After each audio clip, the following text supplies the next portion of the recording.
Welcome to the Forever 80s podcast, hosted by Liz Worth, where we talk to fans, artists, collectors, and more about all the things we love about the 1980s.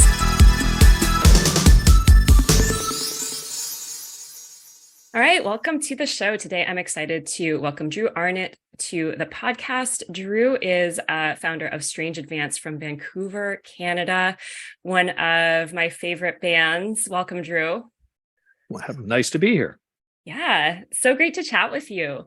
So what I'm really curious to start off with you is, I'm wondering, what was the overall creative mood of the 1980s when Strange Advance was getting started? Well, our creative mood or society's creative mood, or yeah, I would love to hear about both. Well, my partner Daryl and I, we're both into very similar, genres of music and stuff, and people like Kraftwerk, for instance, had already, started experimenting with electronic instruments and all that kind of thing, and also I was always a huge fan of an instrument called the mellotron, which essentially was a tape analog sampler. And, now, of course, every computer's got, the ability to, record things, play them back and alter the sounds and whatever. But back then, the mellotron was the only game in town. And so anyway, my point is that, we were using technology in its infancy. Like we used to have, I'm trying to remember the model name of it. Roland, it has a long history of drum machines, for instance, and they used to have really cheesy drum machines that basically would set up a bossa nova or a cha-cha for you at home, while you play along on your home organ or something. And but quickly that the pace of the rise of technology just increased so quickly. When we started making our first album, we bought ourselves an LM1, which is a Linn drum machine. And it was the first machine that actually used samples of actual drums in order to, sort of complete the task.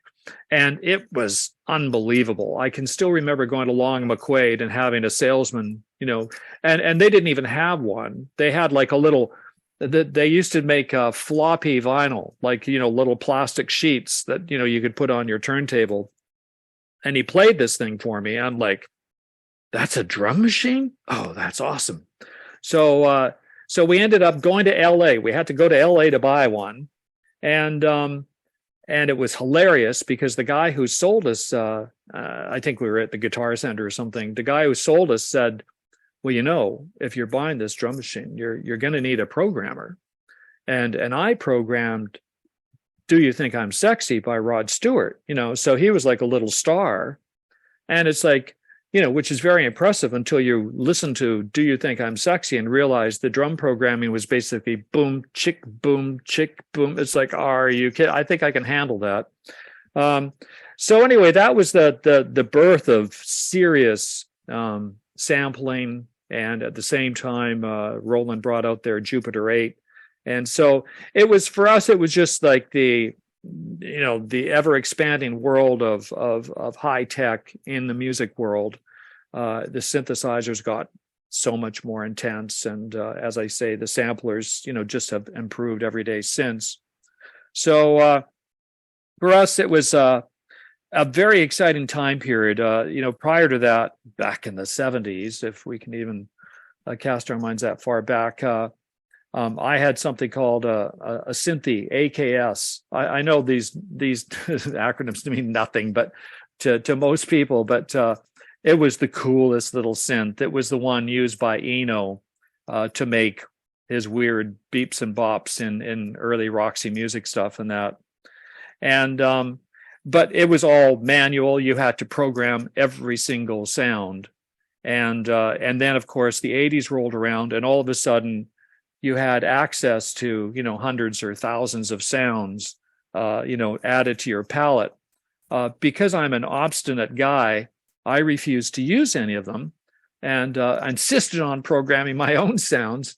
And I was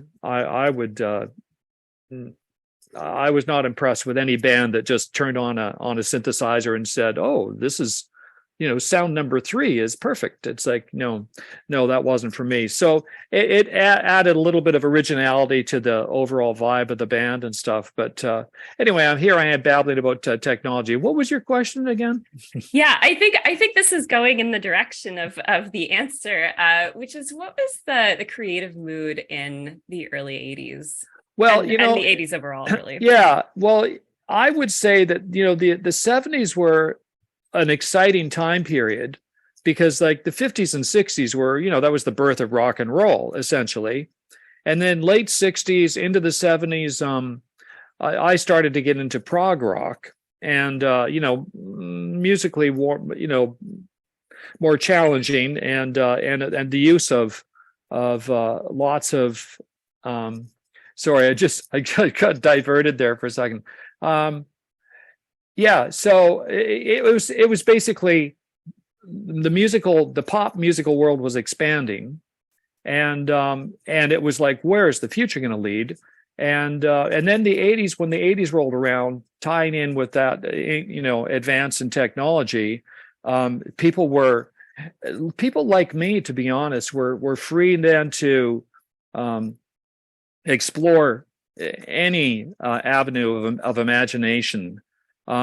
Whereas before, you really needed to know your instruments and stuff. I started off as a drummer. So, and then I bought a Mellotron, to be able to actually, have that sound on my songs and stuff. And, but you needed to be a good guitar player or a good keyboard player. But then as soon as like people like Human League came out with, Don't You Want Me or something like that, it's like these guys had very limited musical skills, in the strict traditional sense. But all of a sudden they were able to express themselves and come out with something, brand new and fresh. And I would say the 80s, that summed up the 80s for me. It was like a time of new beginnings, and people that prior to that weren't really able to access, the world of recording studios, and because they didn't really have mastery of all their instruments and stuff. But now it's like with 2 fingers, you could really come up with, bring your ideas to fruition. And so I would say that, it was a very exciting time creatively. And it was very exciting. I enjoyed the whole thing. Mm-hmm. When you talk about the 70s, I've done a lot of work with punk bands from the 70s before. And one thing that they often talked about was this sort of collective feeling of pushing against what had come before, right? These big arena rock and stadium shows, bands like Led Zeppelin, where everything was really, really, really complex. Although I do like Led Zeppelin, I will admit. But even things like prog rock, right? And so many of them were trying to just sort of take music back, I think, for themselves and simplify it and do something that was accessible and do something that they felt they could do without constraint. Mm-hmm. Was there any sort of similar feeling in the 80s collectively of pushing against or towards something as musicians? I didn't have that sense myself, because I was as I say, a huge fan of the prog rock movement, and it was a very exciting time for music and fusion and all that. I can remember going down. We just live just slightly north of the border here, so I would go down to Bellingham to the university there and see bands like Weather Report and all sorts of people who were pushing musical boundaries. And when you talk about punk in the 70s, well, I guess that was sort of a cry from the great unwashed. It's like, we want to be part of this, whole scene too. And they did it with guitar, bass, and drums. And in the 80s, we were doing it with, synthesizers and drum machines. But it was just now there was an easy way to access, the world of music and produce something that was totally functional and exciting and new, because it was coming from people that, prior to that did not have access to, they weren't booking time in the recording studio because they couldn't play the keyboards or the guitars or whatever. So it gave rise to a whole new sound, and that was the exciting part of the 80s for me. Yeah, I think it always bothers me that the 80s music ends up being criticized a lot of the time. And I think it often comes from people who were coming up through the 60s and 70s, just based on what I tend to notice. But a lot of people criticize that synthesizer sound and the electronic sound. But I always think that was, yes, it's a hallmark of the 80s style, but it also really speaks to what was happening technologically, right? Because so many of those instruments were quite new, and I don't think that always gets appreciated. Mm-hmm. Oh no, for sure. It was really a brand new day. Again, like I have to say, in the 70s, I had my little Synthy AKS, and it had 3 oscillators, and and the dream was the Synthy 100, which had like a dozen or a couple dozen oscillators that I can't even remember, but it was like the size of a room. And then the 80s rolled around, and all of a sudden, huge technological breakthrough, and you had access to all those sounds in one machine.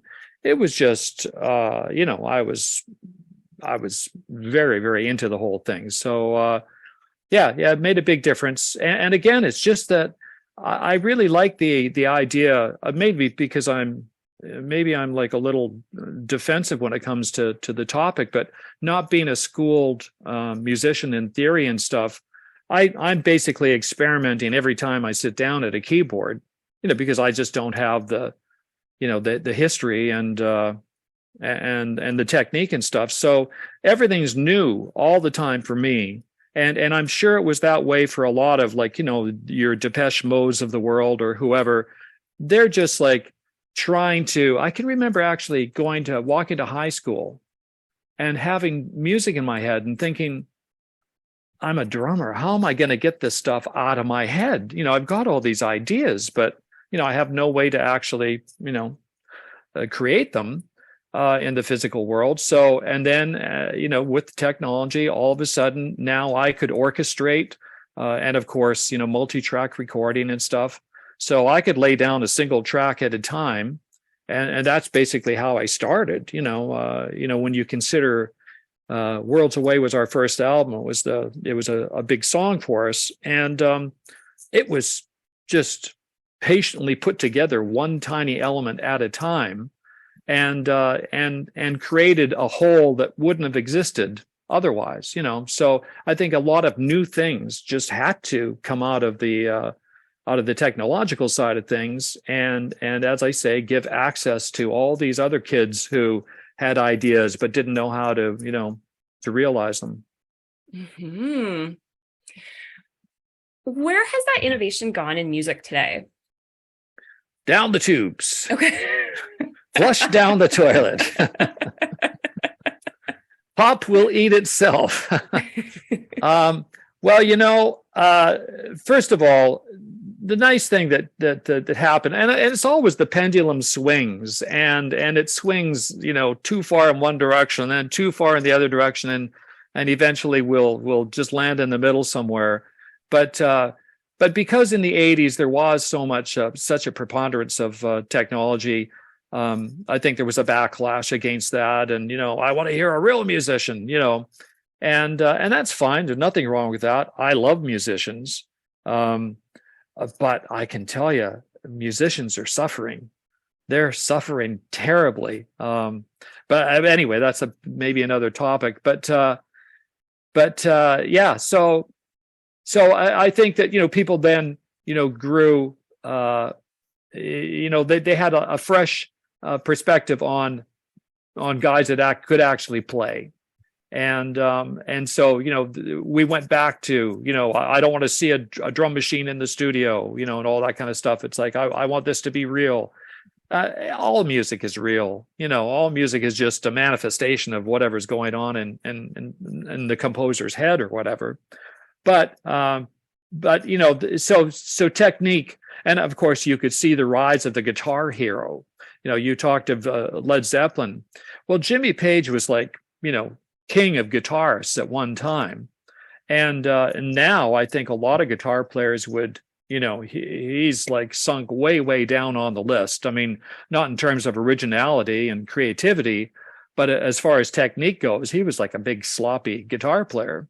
And now you had people that, really perfected their craft and rose to the heights. You've got your Ingves, and we had Alan Holdsworth come in and play on a couple of tracks, and just a stupendous player, just unbelievable technique, and married with great musical sensibility. So it was a perfect match for us.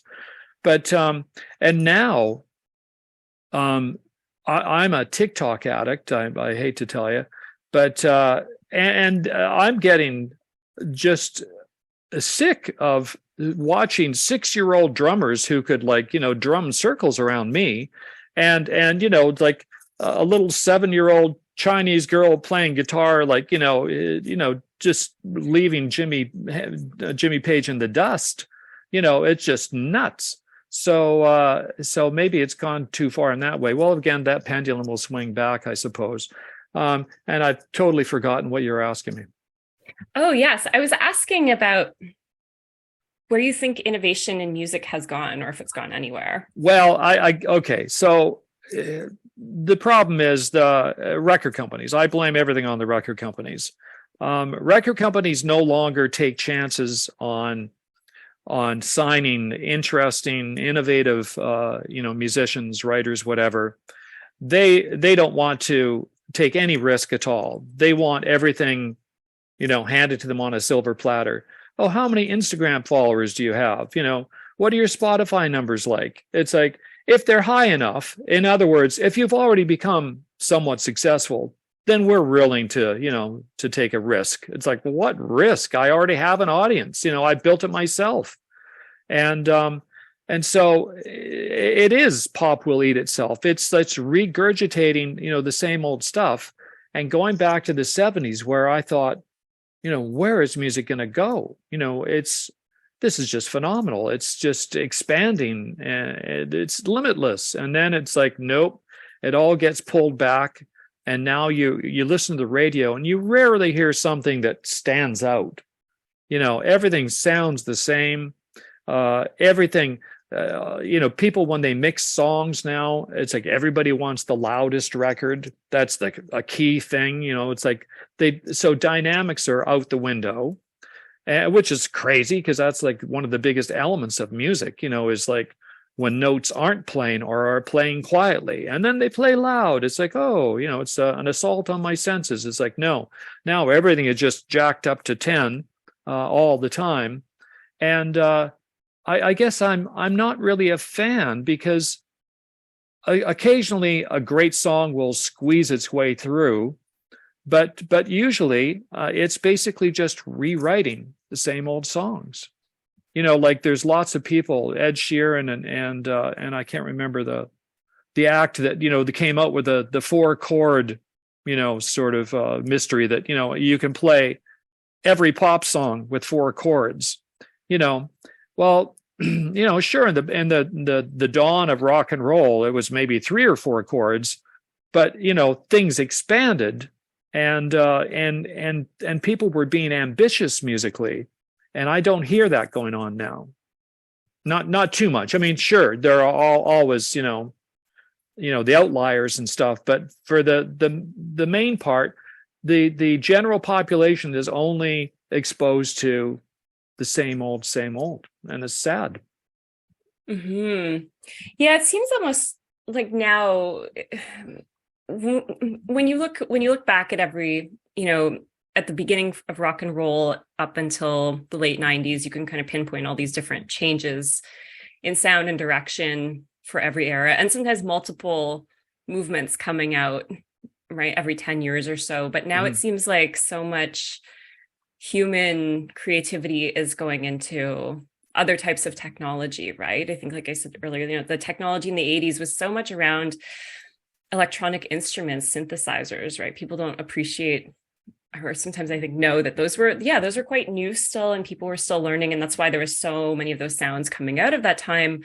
And I think it led to a lot of experimentation and a signature sound for that decade. But then now, yeah, you're kind of looking around wondering what is the next thing. It's been a while, and yeah, of course there are always people creating, and they might very well get buried beneath social media and algorithms now, but there doesn't seem to be a big new movement or any specific sound with a lot of momentum behind it. And I always worry that everyone's just trying to be an influencer now, right? That it's all, about, just getting clout online, but I don't know if that leads to much in the long run. No, it doesn't. One person that influenced us a lot was David Bowie. And he was nothing if not an experimenter. He didn't want to just keep repeating the same old thing. And the thought that at the height of his popularity was Ziggy, that he would walk away from that completely. It's like, I'm done. It's like, what are you talking about?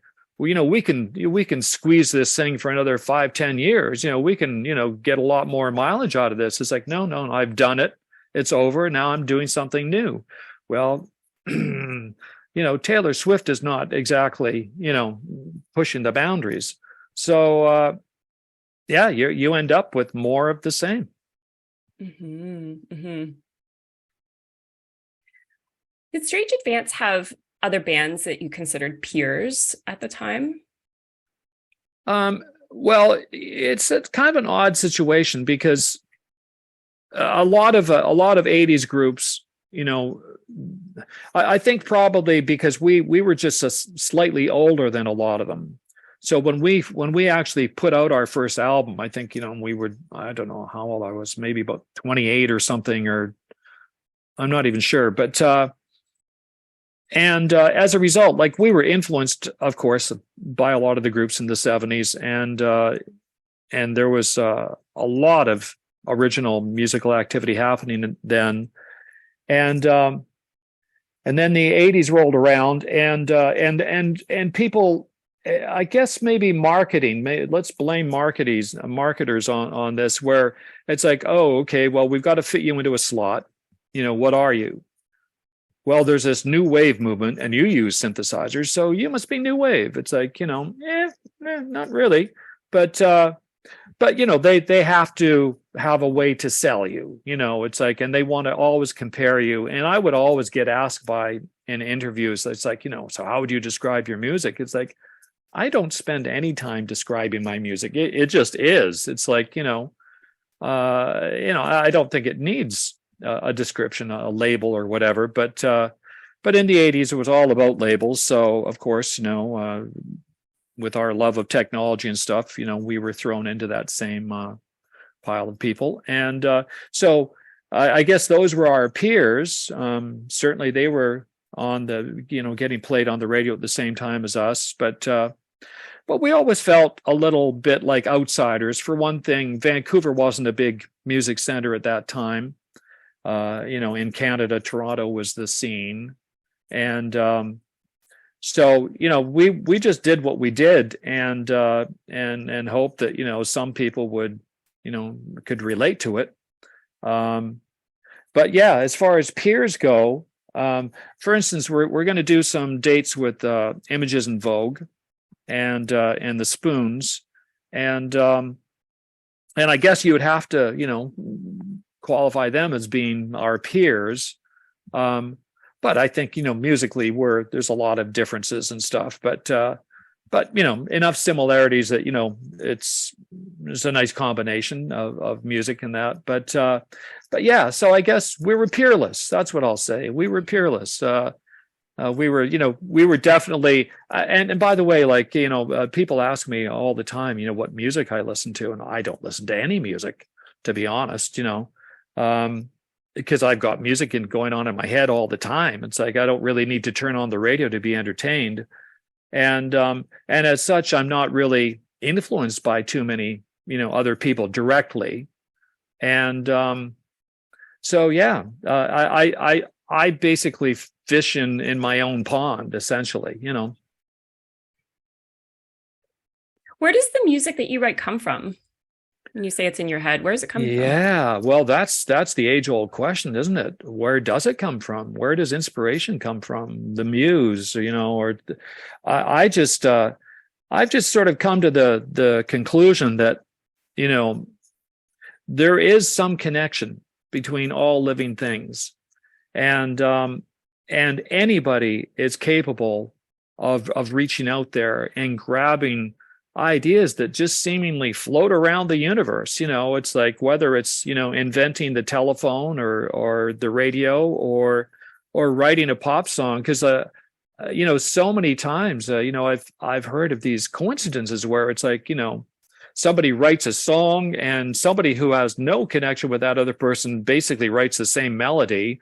And of course, everyone says, well, there are only 12 notes. You can, only bend them and twist them so many different ways. But yeah, I don't know really what to say about that. When you started writing music and you started releasing albums, were you releasing those albums for the moment, or were you thinking of what kind of longevity they might have? Oh, please don't accuse me of thinking. Yeah. No, we all we were, I think, probably due to insecurity, and again going back to being a drummer with very rudimentary keyboard and guitar skills. I wanted to make sure that our records were as great as they could be, and they're not. We're out there playing live now, and I've managed to kind of rework some songs where it's like, finally, I'm happy. It's like, this is what I wanted back then, but I didn't know how to achieve. And but so I was often accused of being a perfectionist and whatever. It's like, again, insecurity. It's just like, I don't want this to go out if it's not as good as it can be, and so I would work really hard and rework songs and try to milk them for whatever I could get out of the ideas. And so yeah. Oh, I don't know. That's about it. Yeah, I'm curious, I think thinking back to what you were talking about before about the sound of the time and access to synthesizers and these new horizons that were opening up creatively at the time. It makes me wonder, because I think so many things happen creatively in hindsight, right? Like, you don't know that you're, say, following a certain aesthetic until you look back and you could see sort of what you were doing at the time, right? And so to follow up on that question, I'm curious, was there a sense that the style of music that you were playing and that other bands were doing, that was going to last forever? Or did you have a sense that, like, this is a specific moment in time? I was pretty unaware. I just accept, the way things are. And it came as a pretty big shock to reach the end of the 80s. It's like, oh, that door just slammed shut. And because we had a habit of taking so long between records, after we finished our third record, we spent, I don't know, probably a year or two fighting to get out of our record deal because we didn't like our company, and we wanted a fresh start somewhere else. So we had to buy our way out of our contract. And by the time we did that, the musical landscape has changed so much. It was like, oh, I just don't see this happening, right now. As a matter of fact, we started off being managed by Bruce Allen, who is the big, manager here in Vancouver. And I remember hearing him tell Bryan Adams, go away. There's no space for you in the scene right now. You've got to just basically semi-retire. Your time will come again, but you've got to take a few years off and let things, just sort of transpire. And of course, it's just remarkable that, and of course, Brian is like a workaholic and always keeps busy and became a great photographer and all that kind of thing. He had other things to occupy himself, but to see now he's back to playing arenas, it's like, holy crap, you pulled it off. And but he needed that God knows 5-10 years off before he was able to regain his crown or whatever. So yeah, so styles change, genres come and go, and of course you're talking about the 80s, and as you know, 80s people hang on hard to that past, and thank God they do, because it gives us another opportunity to get out there. And because we didn't do very much touring in the 80s, we were just sort of anti-touring guys. We didn't tour very much, so a lot of people have never had the chance to see us. And conversely, we've never had the chance to meet them, to go out there. And that's the kind of a cool thing about technology, that now with all the socials and stuff, you can connect with fans. And when we started, it was hands off. You did not want to, apart from rabid autograph seekers or whatever. I as a matter of fact, I didn't even know who our audience was for the longest time, because we didn't tour the first album. We didn't tour until after the second album. So it's like, who's buying our records anyway? Who are these people? And and of course, they generally tended to turn out to be, younger people. Because that's when, I don't know, your neurons are firing, and and music's exciting, and this is our music, this is the music of our time, and as I say, those people have hung on to their likes and dislikes and whatever. So I'm happy to get a chance now to get out there and enjoy the whole process. Yeah, I wanted to ask you about all of these things. What is it about the 80s that causes people to hold on? Well, I think for one thing, it was, I really have to turn this phone off. I think that there was just such a burst of originality. Prior to that, you had to be a good musician, in order to impress anybody. And of course, everything had to be played live. There were no sequencers or anything. And so that kept out a certain segment of the population who had musical ideas, but weren't willing to commit the 10,000 hours to becoming a professional or whatever. And in the 80s, all of a sudden, I mean, if it was like the 60s or the 70s, what would Boy George have done? All of a sudden we've got this, bizarre creature in our face. It's like, do you really want to hurt me? It's like, wow, what an interesting and unique character. And there was so much uniqueness about the 80s, because suddenly that door was open to another segment of the population that, to this point, we hadn't heard from. And all of a sudden now we were hearing from them.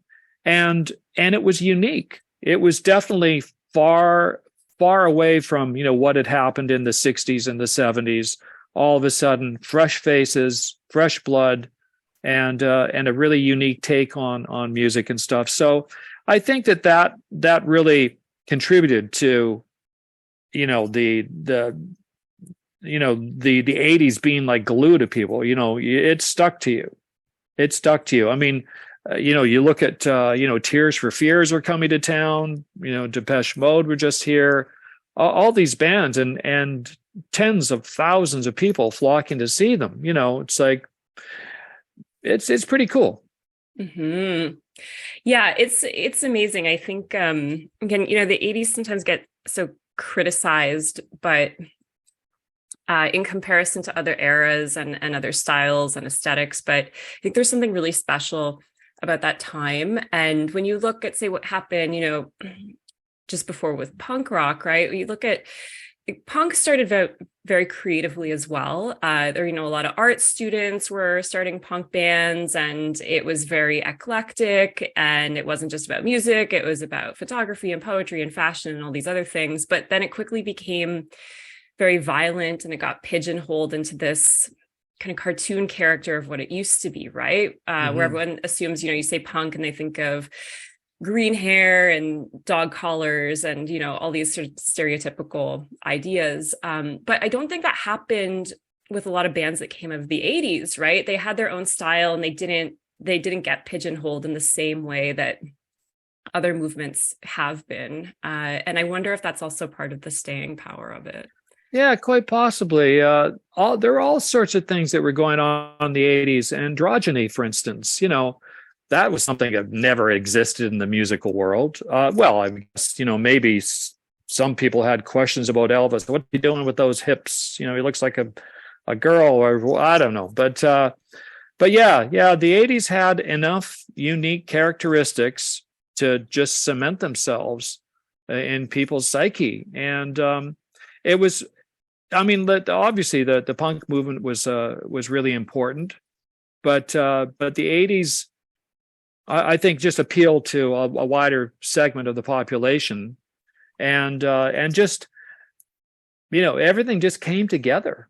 Obviously, also was the birth of MTV and music videos and stuff, and that. So now you had the visual component, and that really helped, again, cement things, and so yeah, because prior to that, if you were, if you're, sitting around, singing a Frank Sinatra tune or something, yeah, sure, you could put on your album, but now you could, watch him in concert or watch, your 80s act, and also just the art form of the music video, it added some impact. So, and fashion, everything, all the rules were out the window now, and guys were wearing makeup and just, it seemed like limitless possibilities in the 80s.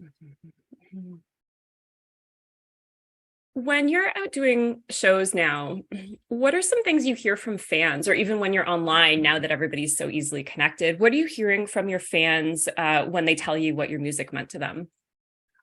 Oh, the stories are unbelievable. And I really appreciate, hearing how our music has affected people. And I don't, I try not to take it too personally. It's not like, oh, well, if my song wasn't there, then you would have killed yourself. It's like, no, if my song wasn't there, you would have found something else that, you had a need, and that need was fulfilled by something. In our case, it was like, all right, you just, happened to turn on the radio, and a certain line of lyric, hit the right spot. It resonated with you.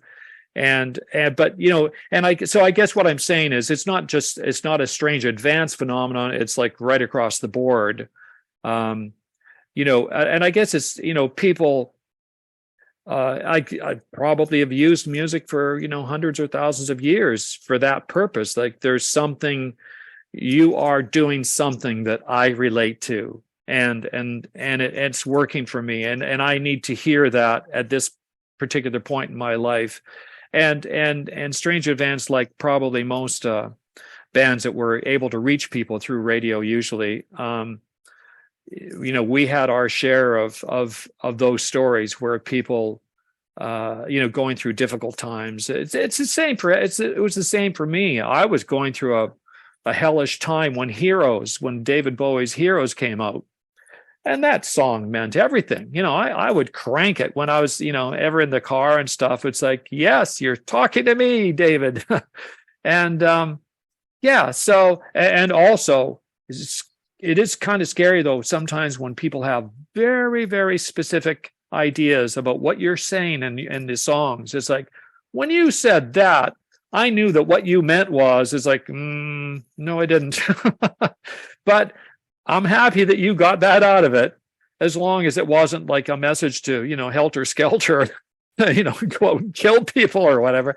But apart from that, if our music can help you in any way, then I'm just delighted, because it gives my life meaning and purpose. It's like, okay, I've helped a few people out along the way. I'm feeling better about myself. Yeah. And it's amazing to you that it continues on, right? Like we've been talking about, the 80s, I think. Yes, the 80s was a time on the calendar, but it's also a time that continues on in so many people's lives. And I think so many people are also continuing to discover. Absolutely. Well, another aspect is it was a melodic time, and I'm a big fan of melody. And music has gone through a lot of different states where melody just wasn't an important ingredient anymore. And I think I can remember when, joking back when Vanilla Ice, had his Ice Ice Baby. And I thought, oh, all you kids today who are, this is your song, this is your music. Come back in 5, 10, 15 years, you're not going to be able to sing any of those songs, because there's like practically no melody. There's nothing for you to, sort of like attach to. And like a lot of, and I guess probably people will argue with me on this, a lot of hip hop and stuff. A lot of times it's like, well, we've got a rap going on. There's no actual melody, and if you are, a sort of a verbal enthusiast, then you'll memorize the lyrics and the rhythm of the words and stuff. But for a lot of people, I think it's the melody that that's what really you remember, and so it's an interesting subject. Yeah, I have an unpopular opinion, which is that a lot you're of the wrong. Music that I'm telling you, you're wrong. A lot of the music that overtook 80s music, right, when grunge came along and became the signature sound in the 90s for a lot of people. I remember that because I was a teenager at the time, and it did feel like a big deal. It felt like there's this dividing line that was being drawn, and now, it's funny. In the late 90s, I stopped listening to a lot of music that was coming out in the 90s, and I was just like, I just went back to all the 80s stuff, and I kind of stayed in that ever since. And I know that there's still interest in a lot of grunge bands and music from that era as well. And, some of it I still like, but a lot of it, when I listen to it now, it doesn't feel as exciting as it did at the time. And this is my unpopular opinion, but I don't think a lot of those 90s bands really hold up in the way that music from previous eras does, or in the way that I think a lot of people expected that it would in the long run. Well, a lot of the 90s was very passionate and enthusiastic, and you had that youthful energy and a lot of anger, a lot of angst. And, what do you do when that runs out? I'm not an angry young man anymore. I can't go out there and pretend, it's like, and the whole, no, I was going to make a joke about spitting for the whole punk scene and stuff, but yeah, that gets old. So, I agree. I think that there definitely are eras that will last longer, and I think again, melody's got a big part to play in there, and but no, I think I would agree with you. Well, thank you. Thank you for agreeing. You're quite welcome.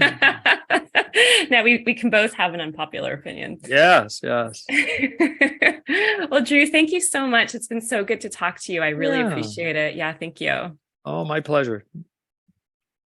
All right. Thanks everyone for tuning into today's episode, and we'll be back with more soon. You've been listening to the Forever 80s podcast hosted by Liz Worth, where we talk to fans, artists, collectors, and more about all the things we love about the 1980s. If you like this episode, let us know. Hit subscribe, leave a review, or share it with a friend. Thanks again for tuning in, and we'll talk to you soon.